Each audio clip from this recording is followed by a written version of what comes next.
Nickel. On va bientôt commencer. Nous vous rappelons de rester parfaitement immobile sans exécuter physiquement le mouvement. Neurinfo, c'est une plateforme d'imagerie et de neuroinformatique. Nous disposons d'un ensemble d'équipements pour produire des images du corps humain, notamment une IRM, et aussi de tout un ensemble d'équipements d'infrastructures informatiques qui vont nous permettre de traiter ces images. La plateforme Neurinfo a pour mission de promouvoir la recherche clinique. Il y a des ingénieurs de recherche qui travaillent à 100% sur la plateforme. Nous collaborons avec des médecins, des radiologues, avec notre équipe de recherche, des chercheurs en traitement d'images, des statisticiens par exemple. Nous sommes dans un domaine où on a besoin de compétences multiples et variées pour mener à bien les projets de recherche. Quand je suis arrivé, tout de suite on m'a parlé de ce projet. Et ça a été un des éléments, pas le seul, mais un des éléments que j'ai trouvé très moteur dans ma venue. Pour moi, radiologue, c'était d'avoir à disposition effectivement un équipement de dernière génération et en même temps ce qu'on appelle une plateforme, c'est-à-dire les moyens humains qu'elle est avec. Ce que j'ai trouvé aussi intéressant, c'est que les laboratoires de recherche, ils viennent avec des projets dans lesquels on va dire on est support, voilà, on va les aider. Et au contraire, ils sont réceptifs pour dire, soit mes collègues cliniciens, soit moi, on a des projets et comment ils peuvent nous accompagner sur ces projets-là.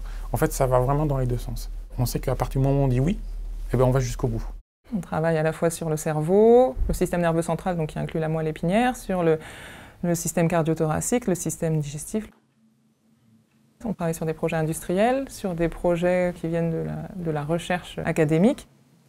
Un des projets sur lesquels on travaille consiste à suivre dans le temps plusieurs patients atteints de sclérose en plaques, avec une imagerie encéphalique, une imagerie de la moelle épinière et puis un suivi clinique aussi avancé pour essayer de prédire l'évolution de la maladie. On peut chercher à imager la morphologie du cerveau ou d'un autre organe et puis aussi sa fonction.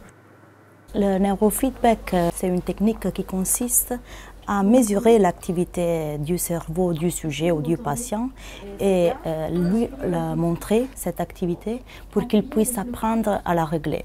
De cette façon, on espère que l'entraînement puisse avoir un effet plus ou moins direct sur leur comportement ou leur pathologie. Dans ce projet, on réalise un neurofeedback multimodal en utilisant l'IRMF, l'imagerie par résonance magnétique fonctionnelle, et l'EEG, l'électroencéphalogramme.